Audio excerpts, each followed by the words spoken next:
Je vais vous dire par ma petite expérience que nous avons pris ces équipes nationales avec un projet. On a hérité un projet qui était là et nous avons fait de belles performances au niveau de la CAN. Nous avons été aux Jeux Olympiques et puis on a enchaîné. Mais à un moment donné, je me suis rendu compte personnellement, j'ai fait mon constat que c'était un projet qui avait atteint ses limites.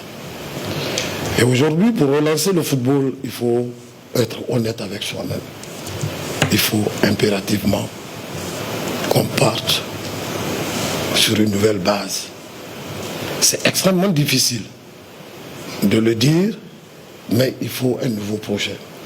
Si on n'a pas un nouveau projet, on ne peut pas. On aura du mal. On a des problèmes d'infrastructure qu'on est en train de résoudre avec le ministre.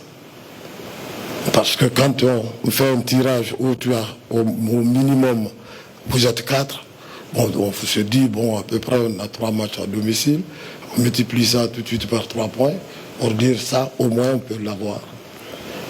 Mais, souvenez-vous, même notre dernière qualification, il a fallu qu'on joue un match contre Malawi pour se qualifier. Et qu'on a gagné ici. Il ne faut pas... Nos erreurs du passé nous ont rattrapés. Ça, il faut que tout le monde l'accepte. On a accumulé des erreurs, et on veut le résultat. On ne peut pas l'avoir. Comme ça, si on ne s'assoit pas, qu'on parte sur une nouvelle base. Et c'est la solution, c'est ça, la nouvelle base, c'est le nouveau projet. Et ce nouveau projet va se faire comment?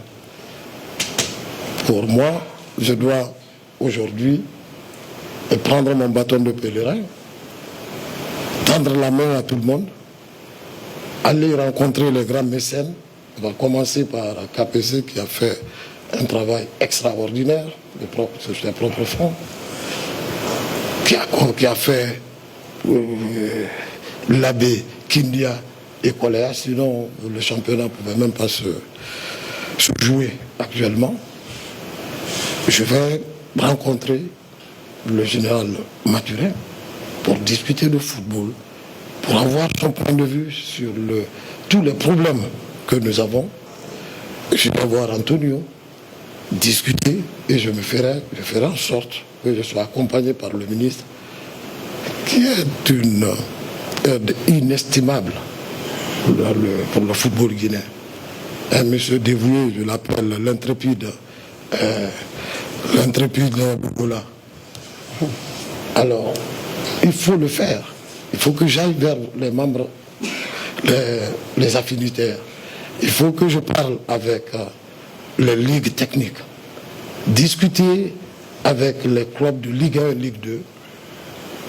Faire un point et revenir dans le COMEX pour maintenant commencer à faire une projection qui peut, à mon sens, si c'est bien fait, et si on s'entend tous, qu'il n'y ait pas de division comme avant, et qu'il n'y ait pas de fans club, qu'il n'y ait pas de journaliste, un joueur pour un journaliste ou pour un autre. Si tout le monde se met au travail, on va s'en sortir. Mais si on part divisé, et ce qui se fait aujourd'hui, c'est une division. Au sein du football guinéen, nous avons aujourd'hui l'avantage d'avoir un président qui est visionnaire. Un président qui nous aide. Nous avons l'avantage des ministres qui se mettent à notre disposition. Aujourd'hui, nous partons vers le rassemblement. Et un exemple, même le 11-12, un marche pour le rassemblement. Et nous, on ne peut pas se mettre en marche. Il faut qu'on se donne la main, c'est la seule solution. Il ne faut pas qu'on tombe dans un panier à crabes. Et plus on est dans un panier à crabes, on n'ira nulle part. Il faut que les gens prennent leurs responsabilités pour qu'on puisse avancer ensemble.